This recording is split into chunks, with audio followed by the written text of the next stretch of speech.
what's happening is quite dramatic, and it's really the last few years, and every time we see a new set of fertility rates coming out, they seem to be lower and lower, which causes all sorts of problems I'm sure we'll discuss of ageing and ultimately shrinking populations.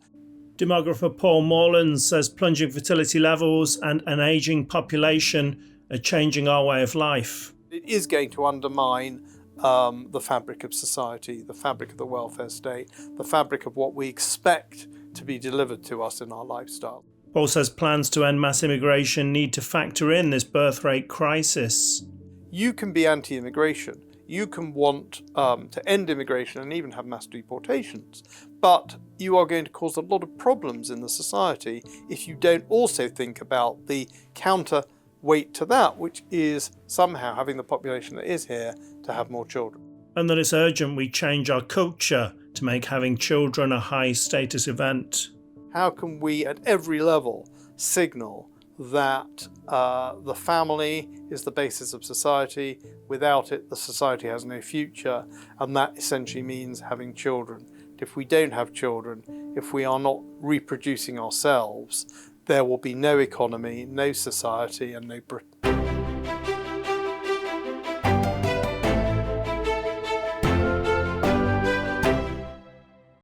Welcome to British Thought Leaders. I'm Lee Hall.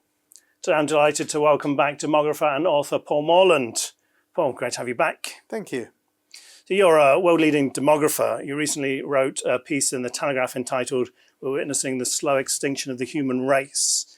It's quite a terrifying title. Can you flesh it out for us? Well, of course, those of us who write articles in newspapers don't choose the headlines, and the headlines need to grab some attention. And I wrote an article for the Sunday Times once about why we need to improve government policy on fertility rates, and it was headlined, "Is it time to tax the childless?"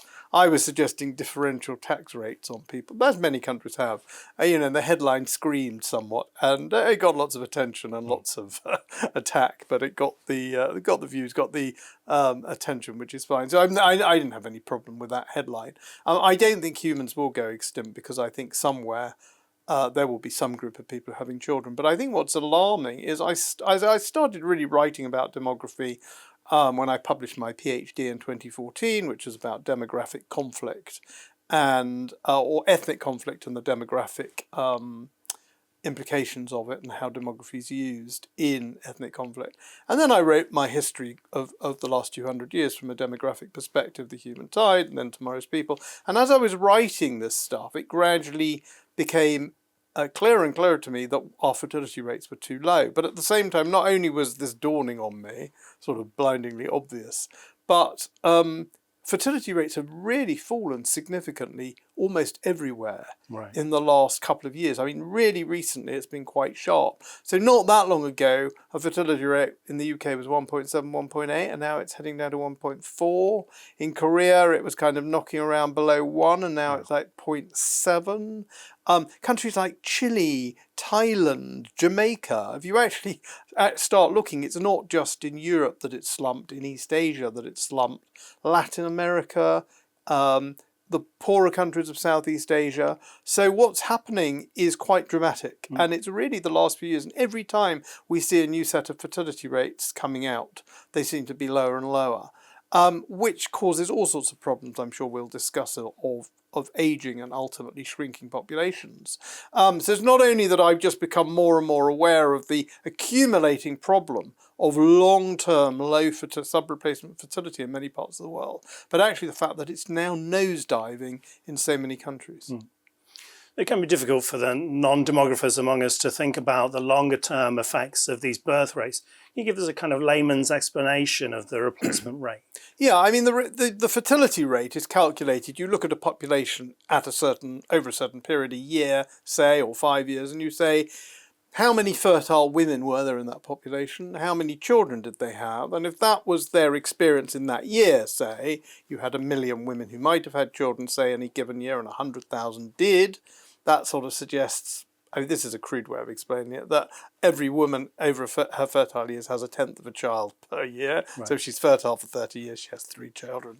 It's a crude, I mean, that's a crude explanation of an imperfect measure, and I won't bore you with the different sorts of measures, the birth rate, which is just how many children were born over the population, or the completed fertility rate, which is how many children a cohort had when its fertility was over. So there are various measures. The great thing about total fertility rate is it just gives you an easy sense of, if that was the experience in, say, 2024 in the UK, how many children would the average woman have over her lifetime? And that kind of tells you where, that sort of takes the temperature of the fertility rate. Now, the problem of being below replacement and ever and ever lower below replacement is that the population ages and shrinks. So the example I often give is Japan. If you take Japan in the 1960s, it had 100 million people. The population rose to 100 million.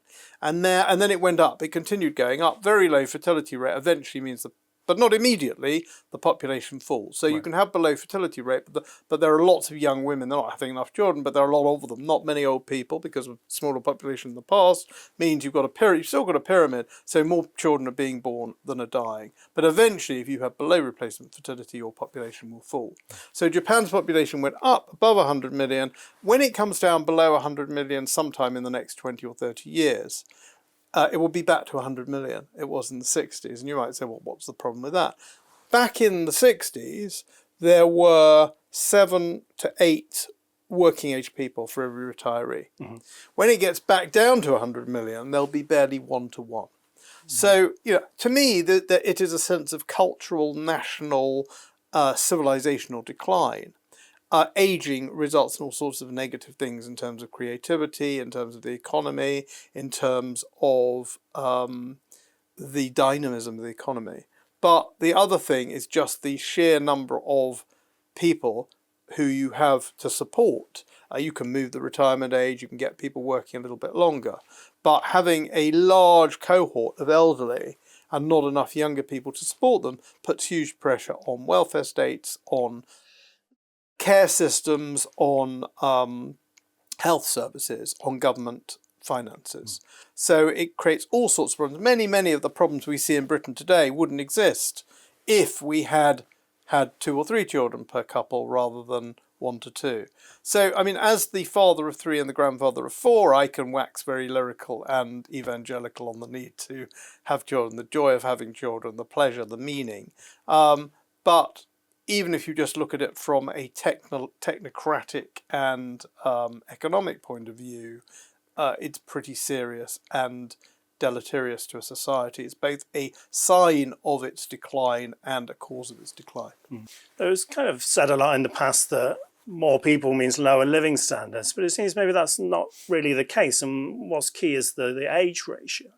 More people meant lower living standards in the Malthusian world, say in Britain before 1800 and in other parts of the world somewhat later, depending on economic development. You only had so much land, you only had so much food you could produce, it grew very slowly. And so if you had many years of a high fertility rate and people lived longer and they didn't die off, they'd be push up against a Malthusian frontier. Even then it wasn't entirely true, because as you got concentrations of people, more creativity, more invention, more dynamism in the economy, you did have technological change, but it was very slow. And so the classic case is, along came the Black Death. Lots of people were wiped out, perhaps a third or a half of people in Europe. Suddenly you had lots of land relative to the population and plenty of food, so people ate better, they lived longer, and the population raised back up to that It's a very Malthusian mindset. It was completely changed when we had the Industrial Revolution, technological change, rapid technological change. And what you find is now that concentrations of people mean more invention, more creativity, more dynamism, more entrepreneurialism, and better economic growth. So at 8 billion, humanity lives, eats, is housed, is clothed better than when there were 4 billion of us. And at 4 billion, better than when there were 2 billion. And at 2 billion. So actually, as the population has grown, the per capita living standard has risen. And we shouldn't think of resources, we shouldn't think of the economy as some sort of fixed amount that has to be shared more widely. Rather, lots of young, inventive, creative, entrepreneurial brains and hands make a much bigger pie, a pie that is relatively bigger even relative to the growing population. Conversely, as a population declines, it ages, it becomes less creative, less entrepreneurial, living standards will fall. As we go from this kind of pyramid before, where we had more working age people and fewer old people, to the other way around, what kind of changes can we expect in our lives? Well, first of all, I've already used the word entrepreneurial and inventive a couple of times. We will see those sorts of things drying up. I mean, there's some positive things. You see less crime, you see less conflict as a population ages. But more generally, if we live in a welfare state, for example, we're used to the idea you pay your taxes, and when you need healthcare, when you need some form of social care, or as you get older, you expect some kind of pension. All of that will flow, and that works when you've got a normal population pyramid. Famously, the first welfare state in modern times, introduced by Bismarck in Germany in the 1880s rather than the 1870s, whenever it was. The retirement age, or the age at which you got some sort of pension, was 70. Most people died long before that. So it was a genuine insurance. Those systems are going to come increasingly under strain as you get more and more old people and fewer young taxpayers. The burden on the young taxpayer will grow, and the services offered to the elderly, whether it's health or welfare, will decline. And we can already see that. That is why our health service, although it has huge amounts of money spent on it in Britain, is creaking, because the average 70, 80, 90-year-old requires 4, 5, 6 times as much spend as the average 20, 30-year-old. And there are so many more of us in those late age categories. Pensions obviously requires much greater spend. Something like the triple lock adds more and more cost to the state. All these things, we've got used to them. We expect them. Certainly the French go out on the streets and protest if they don't get them. But somebody's got to pay for them. And the tax burden on the young working families is becoming intolerable. And that's only going to, and of course then the alternative, if you can't raise the taxes and you don't want to cut the spending, is to grow the borrowing and the burden of debt on Britain, on France, on most countries with these sorts of demography, Japan even more so, grows and grows and grows. Eventually the bond markets get nervous and won't lend forever. So we have an unsustainable welfare state, unsustainable because it was built for a very different set of demographic circumstances. And this is creating huge financial and economic pressure. We can see that in France, for example, at the moment. It in turn calls in vast amounts of immigration, which in turn gives rise to a reaction. People don't want dramatic demographic ethnic change. You can argue whether the immigration we've had actually helped the economy anyway. But there's no doubt if we'd had 2 to 3 children, the requirement for immigration into the labour market would be very different. So I think so much in the contemporary world of politics in the developed world, whether you're talking about immigration, populism and the response to immigration, strains on the welfare state, governments struggling to finance themselves, a whole range of things. I would say most of the things that shape our politics today are downstream from the demographic issues which are building up for decades. Do you think going forwards, based on what you know about the demographic future, we could see some intergenerational conflicts or possibly a struggling society? I think intergenerational conflict is already here in a sense. I think more and more young people look at their tax bill and wonder why it's so excessive. Meanwhile, the older voter is not happy with any change in the pension system, more and more reliant on the state and on the health service. Now that kind of expresses itself in different ways. I don't think it's completely sorted itself out yet, but it is interesting that in the 1970s, if you had said to me, who did blogs vote for? I'll give you one clue and you tell me who blogs voted for. I would want to know Bloggs's socioeconomic category, his or her job, whatever. It was a question of class. Age would have told you very little. By 2019, 2017, particularly 2019, I'd have asked you said who did Bloggs vote for? I'd have said, give me his or her age, and that would be a much better predictor. So our politics is becoming much more age-driven, and it wasn't in the past. And that is because we've got an unusual, unnatural, upside-down demographic pyramid, and that's giving rise to all sorts of distortions and problems that is creating intergenerational disharmony. It feels to me like this should be kind of top of the agenda for politicians, but it barely gets a mention, really. I mean, why is that?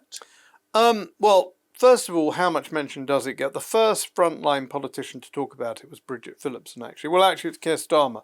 Keir Starmer's great contribution to the debate was, I'm not going to say anything about it. The only thing a frontline politician had said on the subject, as far as I know, in Britain, was I'm not going to say anything about it. And then Bridget Phillipson made some rather milquetoasty kind of comment about we should help people have children if they want to have them. So that was something. Not so in France, where President Macron was talking about demographic rearmament. President Trump and Vice President Vance have spoken about this. So I think politicians who are, Vance and Trump are unashamed to express their concerns and are not worried about being seen to be politically incorrect, far from it. And it's interesting, someone like Macron, who's seen as a centrist, there's a culture in France, a very long-standing culture of worrying about demography going all the way back to the 19th century, in a sense that France had once been Europe's leader in population and was being overwhelmed by Germany, particularly after 1870, that sense of worrying about demography over the Rhine and what could we do to increase our birth rate. We don't have that tradition here. And I think I mentioned earlier my article in, I think it was 2022 in the Sunday Times, arguing that we should have more children and that there are ways that the government should at least be trying to change this. That gave rise to a very, very angry reaction from many people. I think there is a whole range of responses to pronatalism, which I'm advocating, some reasonable and all worth arguing against, but there is a general sense that if you are saying we should have more children, you're either anti-feminist or you are in some way far right. Now, on feminism, I argued, there's a chapter in my book, No One Left Why the World Needs More Children, about feminism, fairly brief chapter, that says there's a whole range of feminist attitudes to pronatalism, that feminism is not universally antenatal, all the way back to Mary Wollstonecraft. And there are a whole range of reasons why we need to somehow to reconcile pronatalism with feminism. I certainly don't want to send women back into the kitchen. I think women should be free to choose whether they want to work or stay at home, as should men, and we need somehow to build an economy that can support that. But if my concern is that we have too few people in the workplace, taking all the women out of the workplace hardly helps, apart from the fact that, I've had a very hard-working and successful wife, and I've got 2 daughters in the workplace. Women have got the same abilities and aspirations very often as men, and they should be completely allowed to pursue those. So the question is how you reconcile that with pronatalism, rather than saying, well, it's one or the other, and if you're in favour of pronatalism, if you're in favour of more children, you must be against equality for women, which I'm certainly not. Then on the far right thing, I often say people who think it's a far right concern have no sense of history. Left-wing governments from Stalin to Mao to Castro to the Social Democrats in Scandinavia have all either specifically said they want larger families, given medals to women who have large families, or devised support systems for women to have the number of children they want to have. And that's another point on the feminism, that actually women say they want 2 to 3 children. If they're only having 1 to 2, we're failing them. So people on the left have been pronatal, people in the centre have been pronatal, people on the right have been pronatal. And if you want to build any kind of future, whether it's a socialist utopia, a free market utopia, a social democracy, whatever your vision of the future society it is, left, right or centre, you're going to struggle to do it if you've got lots and lots of old people relative to the young population, if your population's declining. So I think in answer to why it's so little spoken about, there's no culture of really talking about it in the UK at least. There are various taboos about talking about it, which I and others am trying to punch holes in effectively, so we can at least have the discussion. That's not to say there aren't counter-arguments. I'm very happy to discuss the issue with people. But this taboo, even to talk about the subject, means you're some kind of loony. I think that needs to be challenged. Do you think as a society we are somewhat kind of anti-family in modern times? I think there are two ways in which we are anti-family, although it's not that obvious or explicit. You kind of need to dig beneath the surface a little bit. In terms of economics, I don't think we built our society around having children. So the way the tax system works is very negative on families. If the fact, for example, at one point Nigel Lawson wanted to have allowances that a parent who stayed at home could give to the other parent. It's very difficult. If you can conceive of one parent staying at home for a number of years, from a tax point of view, that's very difficult. We give more help than we did on nursery care, but not as much as many countries overseas. I think our whole tax and welfare system should be completely redesigned around having families. I wouldn't put my marginal pound on raising the two-child cap, because I think there are better ways to do it. But the fact that there is a two-child cap kind of sends on child benefit in the UK, sends a signal that government thinks 2 children is quite enough. Thank you very much. And more people don't have any children, so insofar as they're not having any children, those that do need to be having more to make up for the numbers. So there's a whole range of fiscal and governmental policy constraints on people having children. But I think the culture in Britain is not pronatal. You need to go to a country where it is pronatal to see a large number of children, the way that people welcome children in restaurants, the parks are built and there are swings and roundabouts for them, and a sense that this is something to celebrate and congratulate people on. I think our schools, for example, insofar as they teach any kind of sex education, it's all about prevention.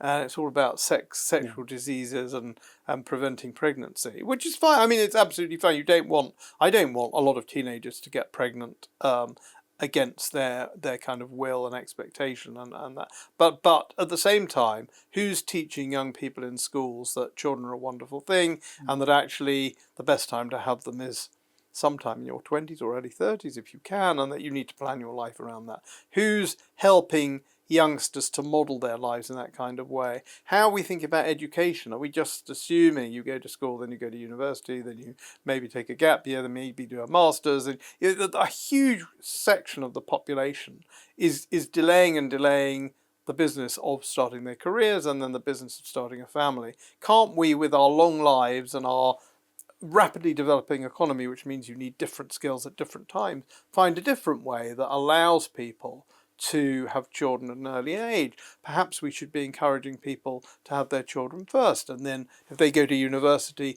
providing creches. Why are there so many gyms and so few creches in the workplace? The whole, people don't think about that sort of thing. They say, well, how is this an antenatal culture? I don't see it. But that sort of idea, why are there gyms and not creches in work? But if we realise what an existential threat this is to our society, to our economy, and eventually to our existence, as I say, I don't think the last human's going to die out, but it is going to undermine the fabric of society, the fabric of the welfare state, the fabric of what we expect to be delivered to us in our lifestyles. If it's so profound, I think we need to be reorganising our culture, our state, our policies, our welfare, our taxation around how do these things need to work so that people can have 2 to 3 children as a norm. Some will want more, some will want fewer. This is not about coercion. I think that's totally unpalatable and impractical. How can we encourage people? How can we create a society in which having no children or only having one is less and less likely, and having a larger family is more practical and feasible? I wanted to touch a bit on immigration with you. Do you think the government is using mass immigration to try and somewhat solve this population problem, and do you think that will work? It is trying to. I don't think it's conscious, because I don't think people in the government think about it, but they realise there are labour shortages. They don't think through, well, that's because there weren't enough kids born 20 or 30 years ago. They don't really care about kids born today, because that's only going to solve the problem 20 or 30 years down the road when they're not going to be around. So the quick and easy fix is just bring people in. There are a number of reasons. Again, I've got a chapter in the book I cover why I don't think immigration is the solution.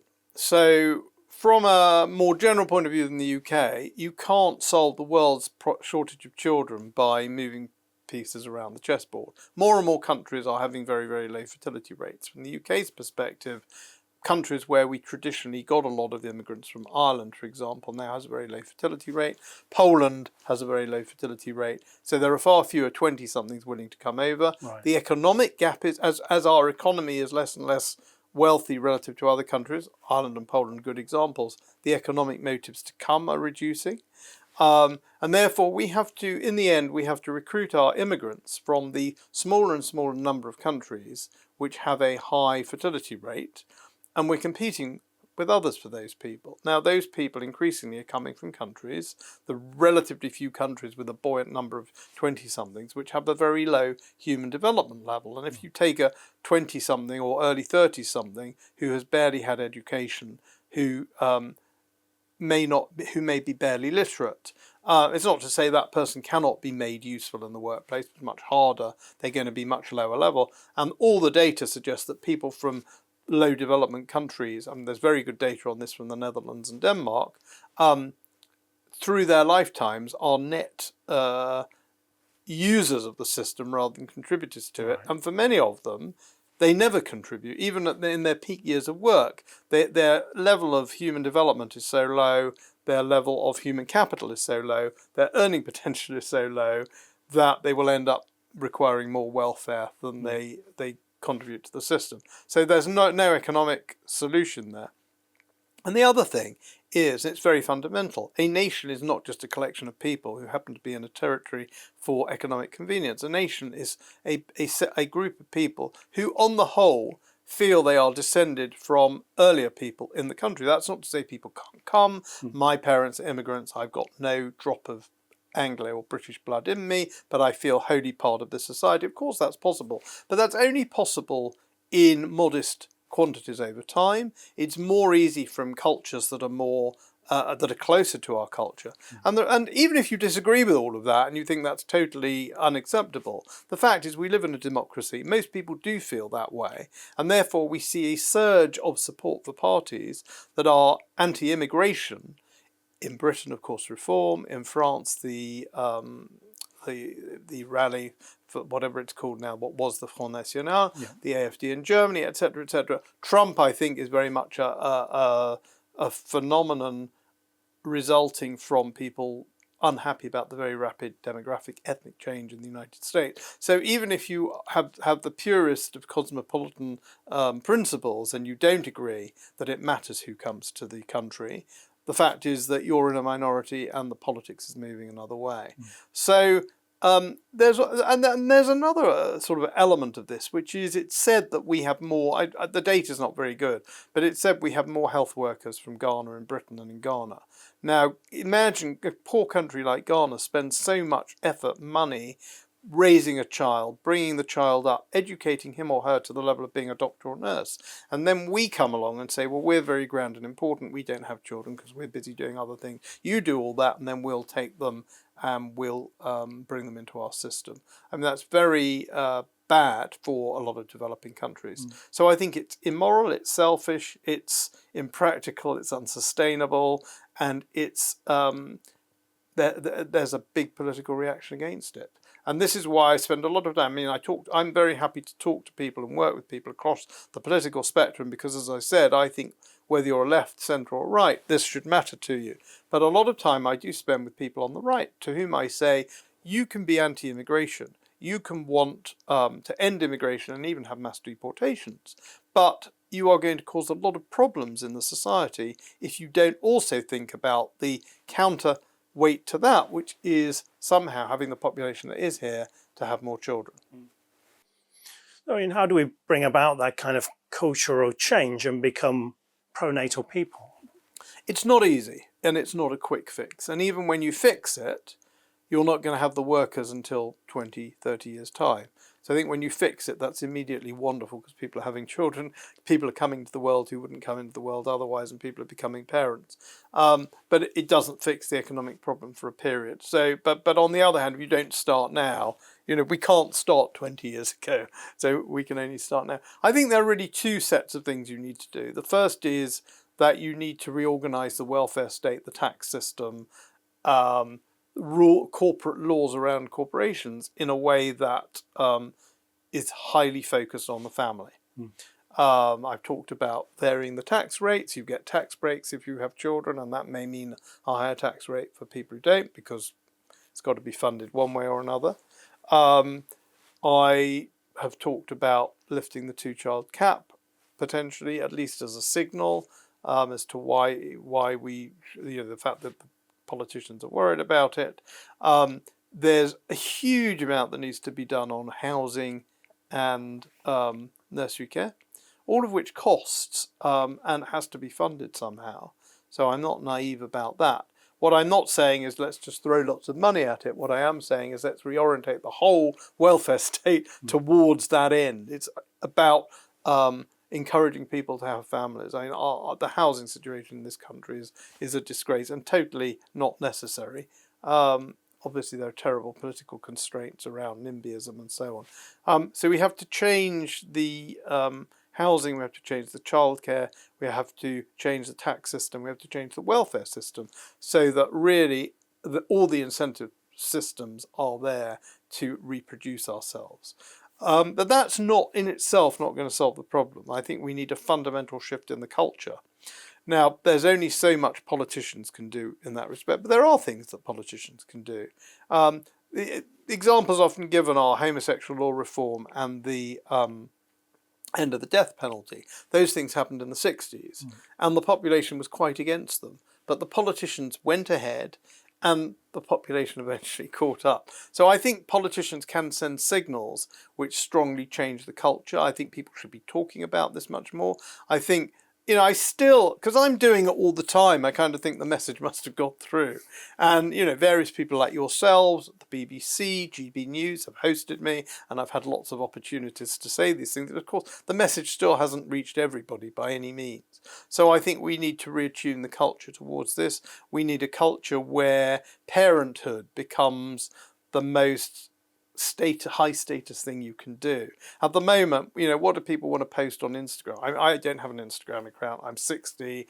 I'm not the person at the cutting edge of the culture who's going to be able to figure this out, but I've got certain things to say about it. So I think people get more status for putting on their Instagram accounts pictures of their pets or pictures of the restaurants they've gone to than pictures of their amazing children. Or I mean, I realise people don't always want to put pictures of their children online, but I spend a lot of time travelling, and I have 4 grandchildren, and the pleasure, the joy, the excitement, the meaning I get from having grandchildren is hugely greater than any sort of foreign trip or stay in a hotel. So that's my perception anyway. I think somehow the message has got to get out there. That the high status thing to do is to get married or partner up relatively young, to have a large family or a reasonably sized family, 2, 3, maybe 4 children, maybe more.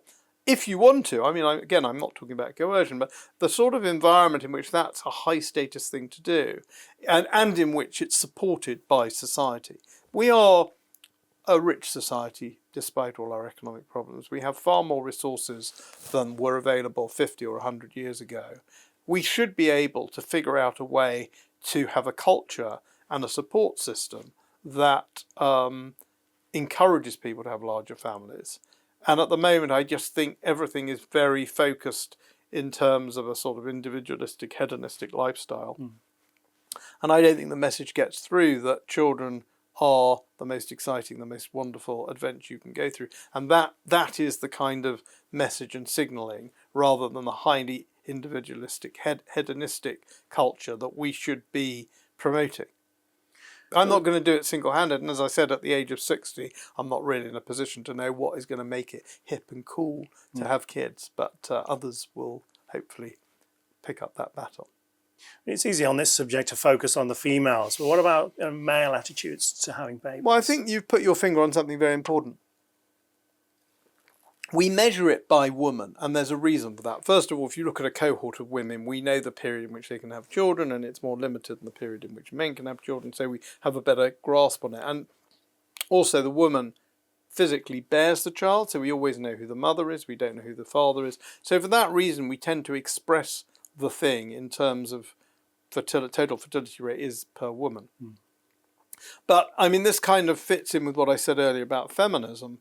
Just because we count it that way doesn't mean this is an issue for women only. I think it's just as much an issue for men. We all have an interest in the future. If society doesn't work for all of us, it's not working for men, it's not working for women. So I do think there needs to be a change in men's attitude. I think there has been a change. I think, if I think of my father was born in 1922. He wasn't present at my birth. I don't think that was common back then. Did he ever change my nappies? I doubt it.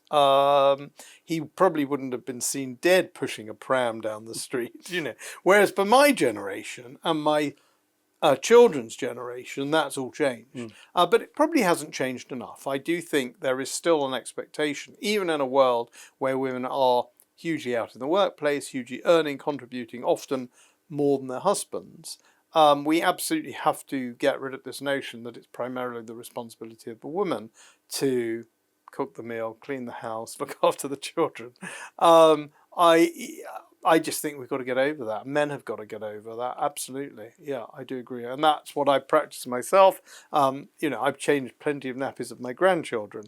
Again, the idea of my grandfather changing a nappy would seem, and of course it's not just nappy, it's caring for them, it's pushing them in the pram, it's picking them up from nursery, whatever it is that's required, as long as both partners are needed to be in the workplace, to be able to put a roof over their head and bread on the table, then in exactly the same proportion, both parties have got to take up the burden and not just the pleasure, but there are burdens. So let's not kid ourselves. It's hard work having and rearing children. And I think huge progress has been made, but we're probably not yet at the point where men do as much work on these things as women do, certainly not in the UK, and we've got to get there. You talked at the beginning about the vast array of countries that have this population problem. Are there parts of the world that are bucking the trend? Well, there's something called the demographic transition, which is you start with Malthusian conditions, high birth rates, high death rates, small population. Then you develop economically, your death rate comes down, your population grows, eventually your birth rate comes down, your population stabilizes. That's the classic demographic transition. Now, I argue that once you're out of that, what really matters is culture. Everyone's living long. How many children do you have is not a function of your economy. So there are countries that are still coming through that demographic transition, right. Sub-Saharan Africa and some countries in Asia where fertility rates are high. But they're only high because they're economically undeveloped. Maybe they don't have access to contraception. Women are poorly educated. The large percentage of the population is rural. That whole set of things. All of that's changing fast. So even in most of Sub-Saharan Africa, fertility rates are falling. So that's kind of not that. It's interesting from a sort of social point of view, but it doesn't tell us very much that a country like Chad, with very, very low levels of female literacy, high level, most people living out in the rural areas, and high that they still have a high fertility rate is not that interesting.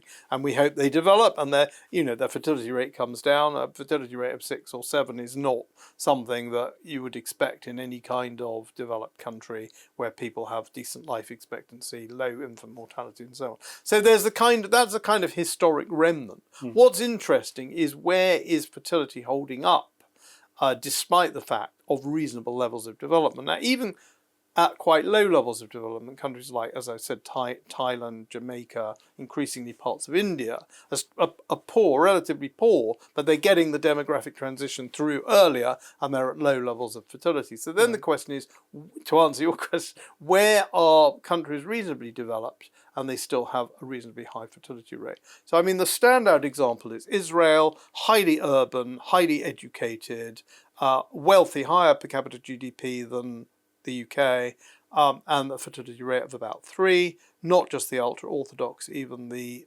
secular folk have reasonably high fertility rate. The other interesting cases are certain countries in Central Asia, Uzbekistan, I went last year, Kazakhstan, Mongolia, where they're not wealthy countries, they're not highly developed countries, but they're sort of middle income-ish countries, and yet they have had a steady and then rising fertility rate.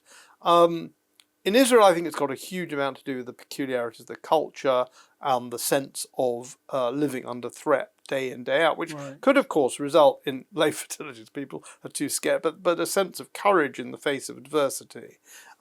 In Central Asia, I think it is in part deeply cultural as well, but there is a lot that the government has done to raise the status of parenthood.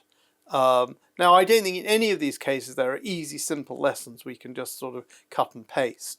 But we have seen things like, I was looking the other day at data on the Australian baby bonus, which was in the early 2000s and was sort of phased out. And that does seem to have given rise to an increase in the number of children born.